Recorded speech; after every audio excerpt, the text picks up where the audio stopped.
Hey everyone, it's Robin, R Silent Crafts, and welcome to my studio. There are so many videos out there for what to do with your scraps, but today I thought we'd kind of bring some new stuff and revisit some old things. If you've been with me for a while, you've seen me work with a calculator tape and sew my scraps on it and then turn it into projects. I'll put a link in the pinned comment for my playlist all about using the calculator strips. There's a ton of information in there and there are several projects that you can use. But recently I received this from one of my viewers. This is from the Gypsy Quilter. It's called scrap tape. You may have seen videos about this on YouTube or Instagram. I see this a lot on Instagram, and this is just a different version of this. So I thought today we'd have a little bit of a challenge. We would have the Gypsy Quilter scrap tape, and I will sew my gray squares to it. The calculator tape is going to be for my yellow squares. And for those that say, why do you even need to use this to take the paper off, spend money on that? Why don't you just sew your scraps together? I brought in some purple fabric. Now, I've learned a lot to myself personally over the years, and my ability to sew patchwork has improved dramatically. So I'm kind of curious to see if I'm going to run into the same problem just sewing these on their own that I did 5 or 6 years ago. While sewing strips of fabric together, I tend to get a snake. They get a little wobbly and wonky because there's nothing holding me in line. Now, I did do some prep work. I have cut my strips from scraps at least 3.5 inches in length, and I have them in various widths. Now, before we get into this, let's go ahead and take a look at our supplies. Now, the easiest thing is you're going to need some scraps. I have my little scrap bins. These are the narrower pieces and then shorter lengths. So what I did is I just took some of my fabrics out and I did the prep work. For me, I find that doing the prep work in advance makes things go a lot smoother. But if you want to take something right out of your bin, and if it's wrinkled or different shapes and sizes, that's fine. You can do this in any way that works for you. But for my brain and my method, I like to go ahead and I pressed all of my scraps. Now, I don't mind if it's got a bit of a wobbly edge to it. It doesn't have to be perfectly straight. But if I had a piece of fabric that looked like this, I don't want that angle. I want to have a nice 3.5 inch strip is what I'm going to go with for this project. Now, how do I come up with that 3.5 inches? My calculator strip is 2.5 inches wide, and my Gypsy scrap tape is 2.5 inches. Now, if you don't have these products, there are other things you can use to sew your scraps to. Now, I have a very specific video. I will pin it at the end of this video so that you can get to it, and I give you a variety of options that you can use versus the tape. Now, the calculator tape does come in various widths. I am using a thermal one this time because I'm going to remove the paper and just store the fabric and not the fabric on the roll of strip of paper. When you use an iron on thermal paper, it can turn it blue or black or maybe a different color, and it's not going to hurt the fabric, but I don't want to store it long term just in case there's any type of an issue. Totally up to you and what you want to do. I really don't think I'm going to have my scraps rolls of fabric around for 20 years, but we never know, right? You can buy these on Amazon. You can find them at thrift stores. You can go to an office supply store. You can, again, check out the video at the end. You can just cut a strip of paper. What I'm intrigued with is the Gypsy Quilter scrap tape. Make unique 2.5 inch strips using fabric scraps. This is constructed, it says right here, it's constructed with the stitch and flip, and we're going to do the same thing for all of them. And then you trim it to size based on the width of your scrap tape. Now, it says right on here we can use it for sashing, binding, and any project that uses 2.5 inch strips. It also makes a really cute ribbon for gift wrap. You could also make it from the scraps of your quilt if you're giving it as a gift, and then take that ribbon and tie the quilt together using the scraps from the quilt. I think that would be really fun too. Now, I went and looked online a little bit. If you go right to the Gypsy Quilter website, this 2.5 by 25 yard roll costs $19.99. You can look around online and you can find some as low as $16 and then up to the $19.99 or a little bit more. They also have a 5 inch by 25 yard scrap strip roll, And that's $39.99 if you go through Gypsy Quilter, and I've seen it anywhere from $32 to $35 when you're looking online. So you can just go ahead and search for Gypsy Quilter scrap tape. Amazon does have some generic versions of this, so I haven't used those before. I've never used this. The thing with this is the scrap tape washes away with water. So basically what I'm holding here is wash away stabilizer. So if you already have some wash away stabilizer in your stash, you can go ahead and try that before you purchase this, or just cut strips to the width you want out of your wash away stabilizer. I was thinking that you can also use just any type of stabilizer or interfacing. I have seen featherweight ones, so you can get a really thin one. Now, the fusible ones can be a little bit tricky if you're going to be using your iron. It's great if you want to fuse your scrap tape down to something. So if you were going to actually use it and press it with the iron as you're going, or when you go to trim it, then you need some type of an applique mat or something so that it doesn't stick to your pressing station. It would be really bad if you use something with the glue on it and you ironed it right to your new wool mat. So we don't want to do that. But there is interfacing and stabilizer that has no glue to it. It's a sew-in kind, and you can get that by yardage. And if you have a coupon at Joann's, or you can get it on sale somewhere, then you can go ahead and cut your own widths and create your own roll.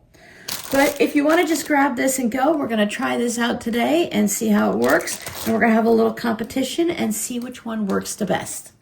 I think we'll work our way through, and we'll start with the purple and then do the calculator tape and then save this one for last.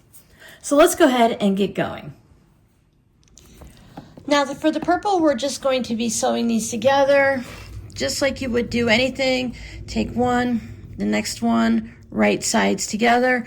I do like to attempt to sort of line them up. Like this one's a little crooked, but I like to line them up as best I can to the top so that I have a straight line going across. Now I think that's what was one of my original problems, is I would have fabrics that go like this and I would just try to sort of make them even, but each top and bottom would jag up and down and up and down. So that would cause an issue. So I'm going to try today to line them up across the top. I'm sticking with my normal 2.0 stitch length, 1/4 inch seam allowance. When you're working with scraps like this, you kind of have a little bit of wiggle room because we're not looking to have this be a certain length to start with. We're not going to say we're sewing 6 scraps together and we're going to make a 12.5 inch block. We're just sewing scraps together and see what kind of like putting paper chains together. We're just going to keep connecting them until we can see how long our piece can be. I like to start with a piece of scrap fabric.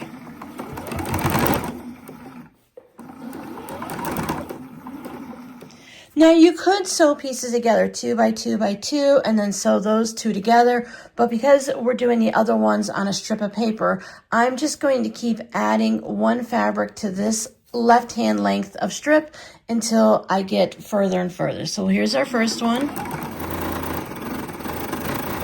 So I'm just going to open it up, grab the next piece in my pile. I do try to avoid putting the same pieces right next to each other, but it's going to be a scrappy project. I'm not going to worry too much. Something like this would definitely be great for a leader ender project.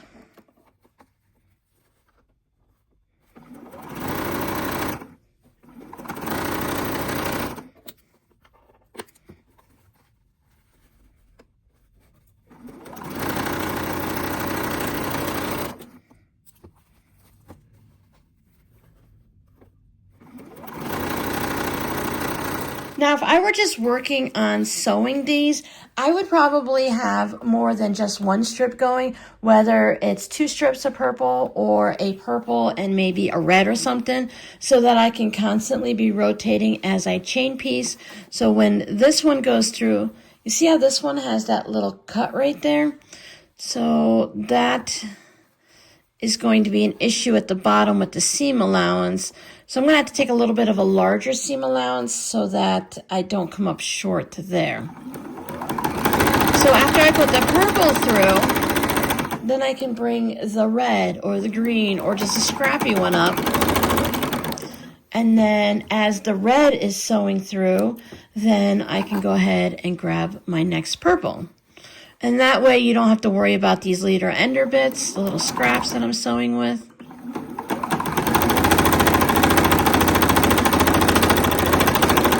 If you were to cut your thread constantly at the end of each strip of purple here, you're going to end up wasting a lot of thread, because right now I'm only going from here to here with the thread and maybe a stitch or two on either end.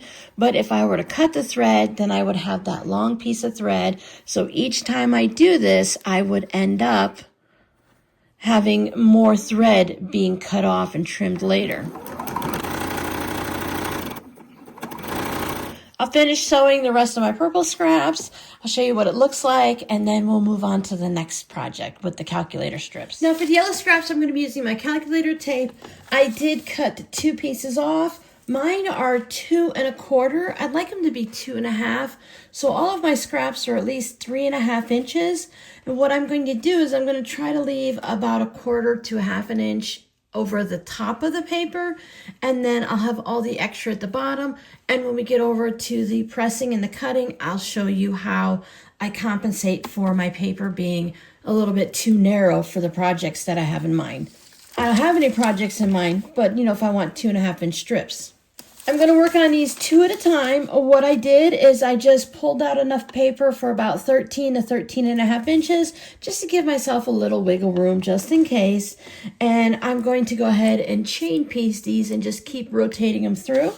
So my stack of yellow. This is also helpful because when you're working with the paper, you would have a roll just kind of rolling around over here or off on the table. It could fall down on the floor. And since we can just take this strip once it's finished, we can sew it together like this. I don't mind having 2 strips. So I'm going to start at this end, a nice large piece. You want to have the paper underneath. If you want to start right at the edge, that's fine. Or you can also go down a little bit further. But remember, we're going for 12 1/2 inches. I'm not turning this into an actual 12 1/2 inch block, so it doesn't matter too much, but you can put it anywhere you want. Sticking up, I wanted to make sure whatever I do that it goes past this piece of paper, because when I trim it, I'm going to trim right along the edge of the paper, and I want to make sure I don't have anything short. I want to make it all just a little bit longer.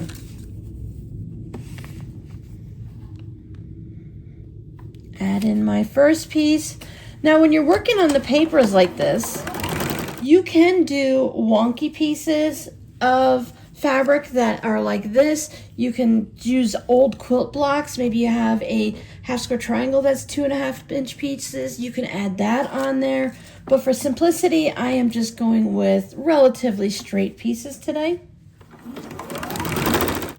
I don't think I trimmed my yellow strips to 3 1/2 inches like I did with my purples. So if I was at 3 1/2 inches, I could just stop.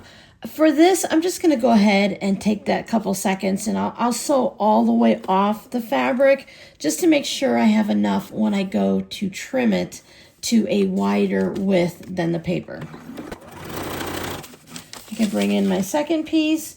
Doesn't matter if you put it on one side or the other. They do like to roll up, so you kind of scrunch it up a little bit, just like you would with parchment paper. I put my second piece on. Now, if you need strips that are identical, maybe you're doing like a black and white or something like that, you can go ahead and match this strip and this strip, but we're just living the scrappy life, so whatever goes on there is going to go on there. And then I can take that piece from the back and bring it around to the front. Now, some people with paper do like to drop it down from a 2.0 down to a 1.8 or a 1.5 on your stitch length. Totally up to you. I just bring this over and finger press it. Put my next piece on.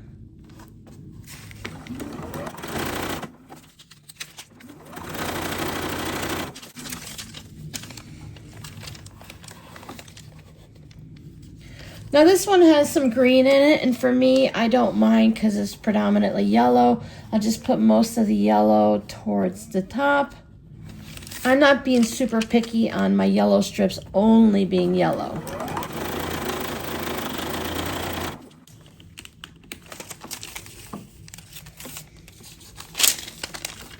And then I'll just keep going like this.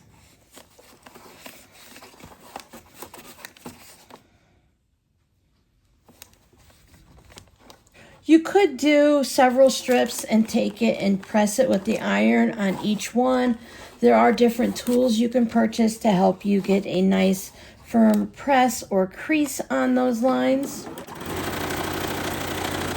I'm not super concerned. As long as I stay above this paper, everything else is going to work its way out. If you want it to be purposefully scrappy and wonky, you can always sew your pieces on at an angle. Just want to make sure when you press it over that it's going to cover the paper completely. And if mine start getting wonky and I don't want it to be wonky, I can always come over and straighten it up a little bit. And I'll just keep going until both of these are filled up. Now, since the fabric is wider in some places and thinner in the others, you can see how much further I've gotten on this one than on that one. Now, what we've all been waiting for, I would imagine, is the Gypsy Quilter. It has like saran wrap, plastic wrap on it. Let's take that off. Unless that's the roll. No, that's not the roll. Look at all of that. And more, and more. I guess I just need to cut this off. There's a couple little indents here. I'll just put my finger in.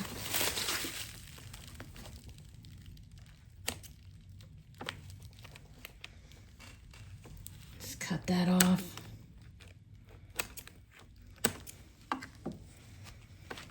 Okay, so that was a lot of outer wrap. There it is. So I'm just going to let this roll either here or I'll end up putting it behind my machine. Yeah, let's put it behind the machine and let it roll there. I'm going to use the inside of it where it comes off the roll as the side to sew on. It's supposed to, wash away, so it doesn't really matter. So same process. I'll put a little bit at the top, kind of line it up there. Add my second piece. I'm going to go back up to the 2.0 because it's just like sewing fabric together. I won't be removing this, so I don't need to make it easier to tear the paper off.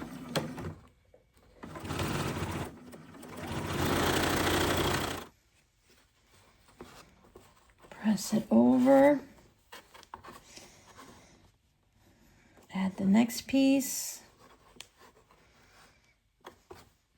Now, if you choose to take this over to your pressing station, you want to make sure that you have no steam on your iron because this dissolves in water, remember? It does make that seam feel a little bit kind of thick and squishy. Not difficult to sew through.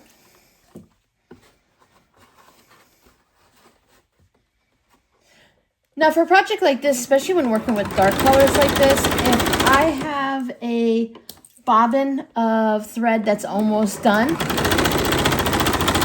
projects like this is a good place to go ahead and use it.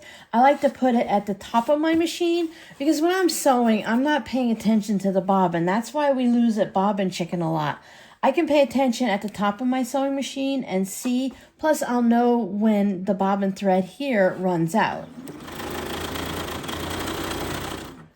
It's just a great way to use up those little bits. I put a full bobbin of whatever I want down there. I just happen to have white down here today, and that works fine with all these fabrics. And then the top, you can use a variety. If you're doing white fabric or something like that, then maybe you might not want to use a neon bright or a black or something like a red thread or something. But when you're using the regular basic colors, pink, gray, green, you can use almost anything you want in your bobbin or up at top. Same thing if you have just a few rounds left on a spool of thread, you can go ahead and pop that at the top. It doesn't matter if you use 16 different colors when you're sewing your project. Again, unless you're using white fabric, of course, or something really pale yellow. So I'm just going to keep sewing this, and then this will be the last one, and we'll be all set to see how they press and see what they look like when they're done. Gypsy Quilter scrap tape that's wash away. Calculator tape that we need to remove. And traditional, just sew it all together and see what happens. I have to say, my purple strip is looking pretty good this time. This type of technique works really well if your strips are even and you have straight edges and you don't have like wonky cuts or anything. It does really well if you aren't using a lot of bias, because scraps, you never know where the bias is and which way it's cut. When I go to lay them together, you can kind of see it has a slight little curve to it. Let's go ahead and give these all a good steamy press and see what happens. See whether or not steam on the top is going to affect much on the bottom with the paper. Again, it's not going to matter too much. I'm going to go ahead and trim it off the roll, give everyone a press, and we'll see what they look like. Let's go ahead and start with our long purple strip. I think I'm going to press this one from the back, and I'll just start pressing and keep working my way over. Something like this, I definitely don't want to press my seams open, but of course you could.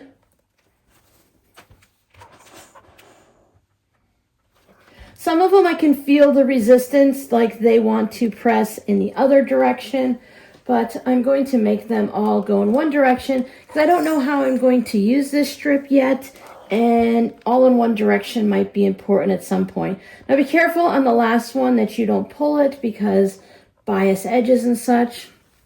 Then I will press it from this side. Again, making sure I don't pull, push, stretch any of my strips.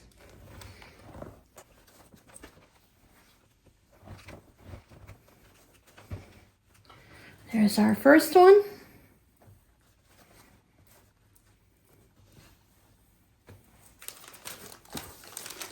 Now for the ones with the calculator paper, those are going to be really easy. Press them from the top.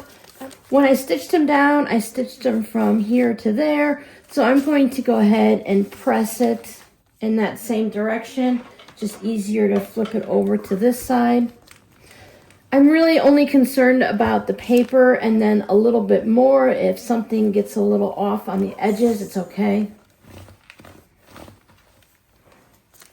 See what the back, see how the back, because it's a thermal paper, that's what you end up getting.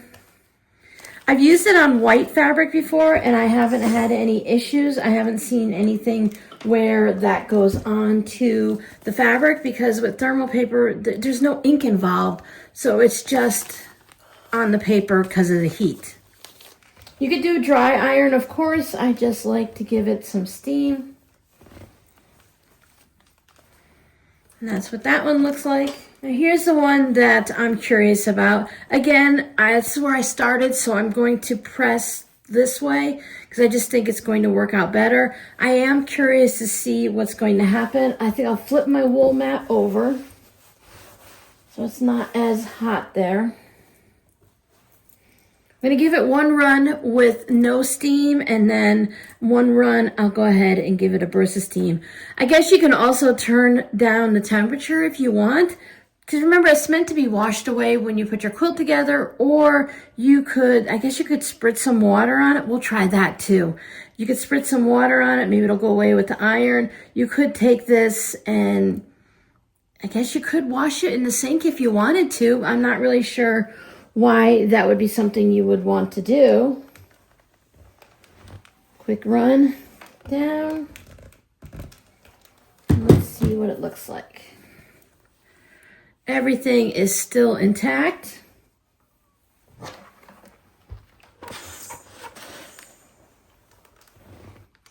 Oh, see, it's starting to, it went like this. Let's see if we can get that to happen over here with the steam. See what happens as I'm going through, as it's coming out of the back of the iron. It kind of just went.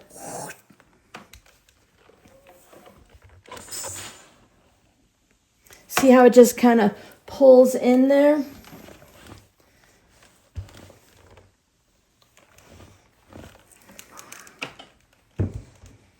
It happened a lot on the smaller pieces.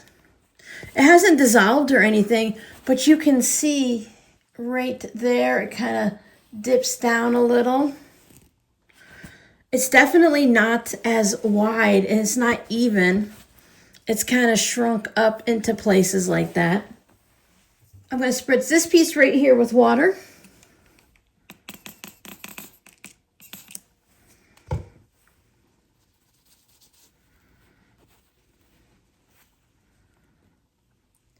You can see it's getting gummy and it just kind of, it obviously just dissolves.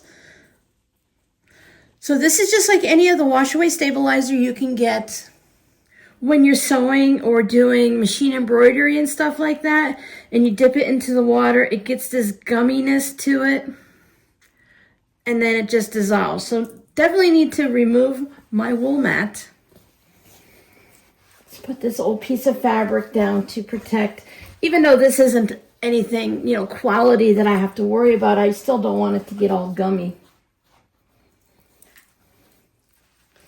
See if anything changes. When using the iron, the spots that were already melted away, some of this, because it's still there, this gumminess went through and I could feel it sticking to the iron. So if you get yourself in a situation like this, I recommend peeling off what you can or hand washing this to go ahead and get rid of any of this. You really don't want that sticking to your iron. So you can tear this off. That's good to know too. If for some reason you need to remove a section, it does tear off easily, and it did not pull on any of my stitches because it leaves little bits in there. So I'm going to go ahead and soak this in water and get it all out so that we can trim it up. And while that's doing its thing in the sink, we'll go ahead and trim those. Now, under normal circumstances, you're not going to be spritzing your strip like that. You're going to keep this protected. Now, when I lived in Florida, the humidity was very high and we had to take wash away stabilizer and make sure we kept it either in a Ziploc baggie or in a closed container somewhere. And then we keep it in a cool, dark place away from the sun and not out in the humidity. Because with the amount of humidity and the rainy days and everything, over time, it can deteriorate. I'm in Arizona now, so humidity is not something I have to worry about. Now for our calculator strips, we're going to trim those from the back. You can see like my fabric placement was all kinds of wonky, and it doesn't really matter. But what you can see here, it'll give you a little bit of an idea, is when I would sew the strips myself, this is what I would end up with. I would end up with these wonky bits that got a little bit of a curve to it. So I would go ahead and I would trim one side, and then I would try to trim the other side, and I would look at it, and since it had the bias, I would always manage to stretch it when I was pressing it or just handling it, so it would still be a little bit wonky. I would have maybe 2.5 inches here, and I'd have 2.25 there. So then I would go ahead and I'd trim it up again. And if I wasn't careful, I would end up in this terrible cycle. Before long, I just kept trimming it, and it was never wide enough for what I needed. So for me, in the past, or maybe for someone new, or for someone who just doesn't want to pay attention, using the calculator paper is very helpful. I also find it helpful when you're doing wonky. If you're just going to put like triangle bit on, if it's like at the really pointed triangle, you're just going to sew it down. Then you have another piece that's got weird angles to it. It's a really great way to keep it lined up, because once it's done, I'm going to go ahead and see. I can trim this one right along the edge, but I think I'm going to go 1/8 of an inch from the paper. Here's my shortest strip right there, so I can only trim so much. So I'll trim this bit. And that all becomes trash. Now when I spin it around, now I can make this as wide as my narrowest piece of fabric, which is right here. So if I put my ruler down and I come all the way over, here's 2.5 inches.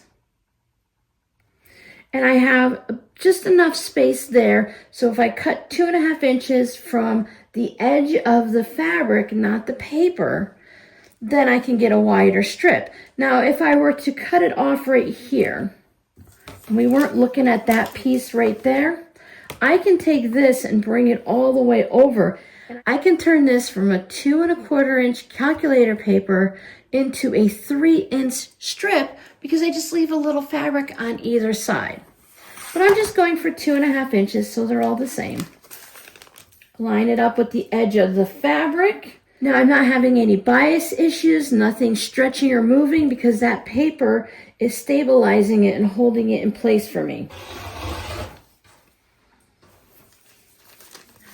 And like that, I've just created a jelly roll strip. Now my ends are a little bit wonky.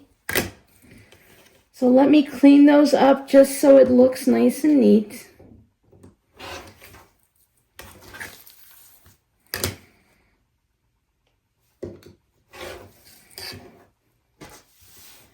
So there we go. I created my own jelly roll strip.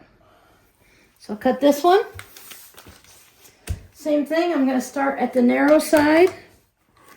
See if I can get about, right here is my narrowest, and I really can't get a full 1/8 of an inch. So this time I'm going to line it up along the edge of the paper. And if I cut the paper, it's going to be okay.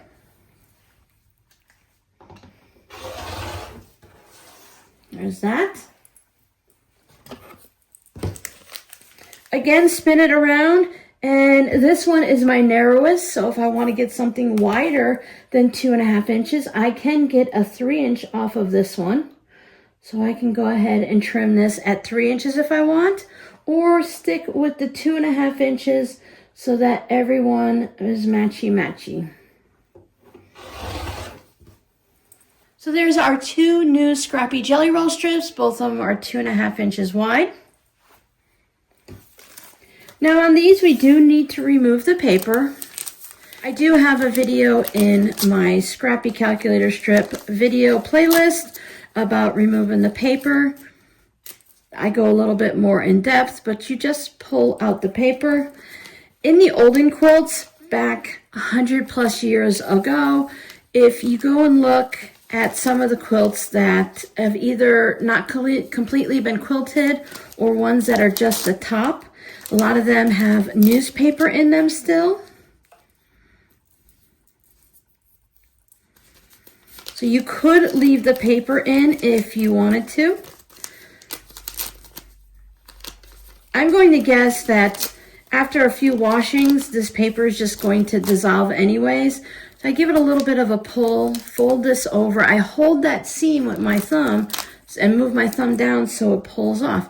Hold the paper, pull it, it pops the rest of that off in case anything's stuck, and then I just pull it. Do you see how I was working on one end and it didn't seem to want to tear off easily? So I spun it to the other side and then everything tears off nice and easy. Now, for this, I would just fold this up and put it in one of my storage bins or a Ziploc baggie. I don't want to move it because there's tons of bias in there and you're going to stretch it all out. So it's up to you whether or not you store it with the paper on or you take the paper off and store it just to strip. I kind of like to take the paper off. See, look, that one doesn't want to pop off easily, so let me try this side. I like to take the paper off now because I'd rather take the paper off of 2 strips than to have to sit down with 17 strips and tear the paper off. Sometimes you just have to get going a little bit, and sometimes it needs a little extra help.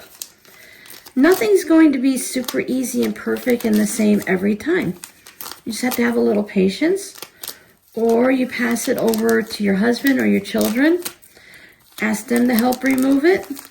If you're doing foundation paper piecing, you already sew on paper and you're used to taking the paper out. So this isn't anything different. This is like doing string blocks on a piece of paper. It's like doing foundation paper piecing where you end up having to remove the paper. So there's my second one. It didn't take that long. Pop in a movie, watch one of my videos, hang out in a live stream, and you can remove a lot of paper. I like to be watching something when I'm removing the paper, and that way I'm not paying attention that much to what I'm doing or how long it is or isn't taking me. Check out that other video in the playlist, because if you have thinner paper, this is already pretty thin, but there is thinner paper that you can use that's going to tear out even easier. Also remember, you can use other types of lightweight interfacing or stabilizer and then just leave it on your strip. You don't even have to take it out. So let's see what my purple strips look like. Have you ever done the thing where you've had your fabric folded and when you cut it, you ended up with this weird thing that they call an elbow? I want to avoid that. So I'm going to just cut some of mine and then slide my ruler up and then cut some more. Because if I fold it in half with it being uneven and stuff, I don't want to take a chance of getting a weird elbow.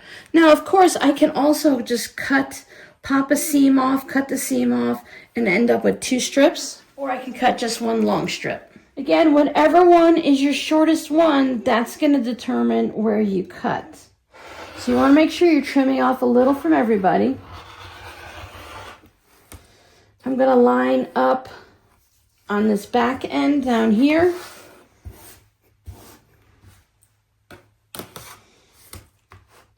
It's another reason why making long strips like this can be a bit of an issue.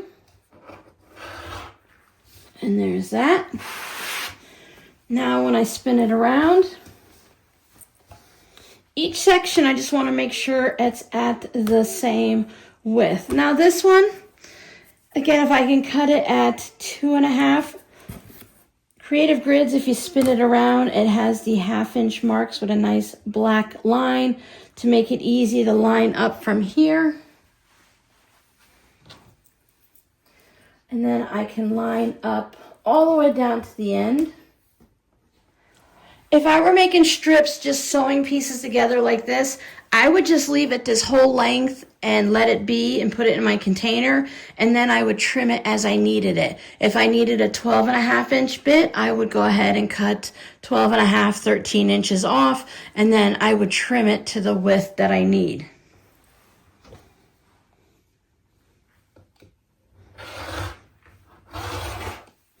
Something like this, since you have all this bit, if you're the type of person that wants to save everything, you could use this to go ahead and just make a little tie for a present or for your quilt or something like that. But even I, who loves to play with scraps, I'm going to go ahead and let this go. Chrome Quilter would love that. So there's our purple piece, 2.5 inches wide, ready to go for our next project. So here's my gray strip, all nice and dry. Now it did soak in the same water that dissolved the wash away stabilizer, so it has become a little starched or stabilized, basically liquid starch, but it's fine. It's gonna come out when you put it in your project and wash it anyways. Plus it never hurts to have it a little starched. So we'll trim this one up. Now remember, you're not gonna actually do that on purpose, but if it happens, right? Sometimes we need to test things out to see how they're going to work, and sometimes we just have a little oops along the way.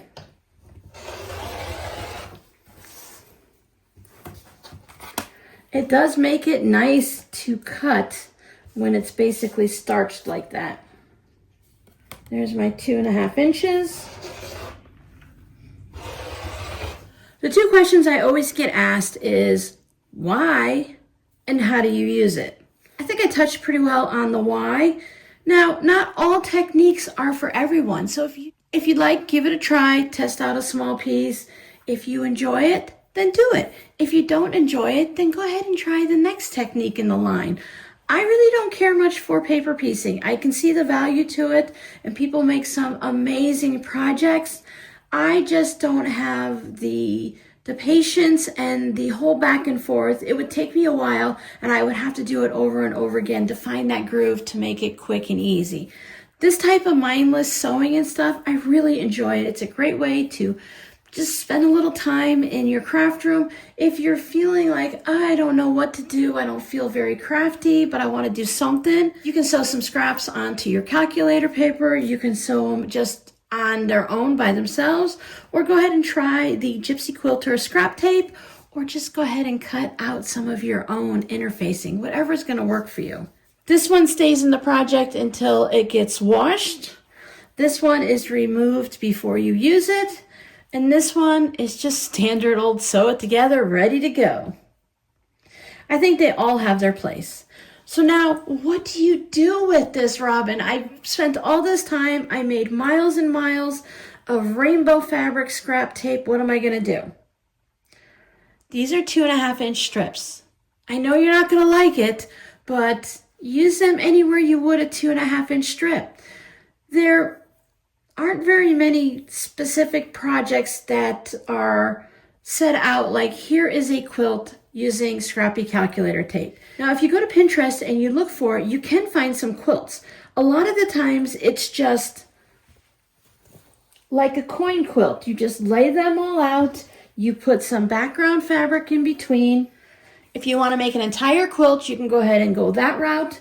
You can make just individual blocks. I use this to frame my crumb curtain. So I made all of my crumb blocks. I put a white border, and then I put this like a piano key border around my quilt.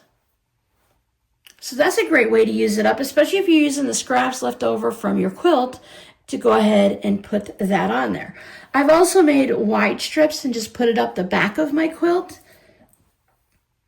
Quilted pillow covers, zipper pouches, hot pads, coasters, pin cushions, sewing machine covers, sewing machine mats, really anything that you can think of. You can make it 5 inches wide, you can make it 2.5 inches wide, you can make it any width you want. And use it anywhere that piece of fabric will work. Now, I know that this long strip is not a jelly roll. It's the same width as a jelly roll. So if you look up jelly roll quilts on Pinterest, kind of look for ones that would be able to use a scrappy strip of fabric. I really like the idea of using just one color in the strips instead of just total wackadoodle scrappiness. I feel like this might be a little bit more useful. So when you're making a project and it's already a little bit scrappy, you can go ahead and bring in some jelly roll strips like that. So let me know down below in the comments, have you ever tried the Gypsy Quilter scrap tape? Have you tried any of the scrappy calculator strips? Or do you just like to sit down and sew your scraps together the low-tech way? Now that I'm getting better at sewing, I can see the benefit of both of these. If I was just sewing leftover jelly roll strips, I think I would like this technique. If I'm sewing anything that's just scrappy and there's bias and weird cuts, 100% I do enjoy sewing on the calculator paper. So your scrappy word for today is WISP, W-I-S-P. And your little hint for today, these hints probably don't make any sense until you know what those acronyms stand for, but it was a perfect day to do this project and to use this quilting acronym. So do you have any WISPs? I know I do. Thanks so much for hanging out with me. I'll see you guys in the next video. Bye.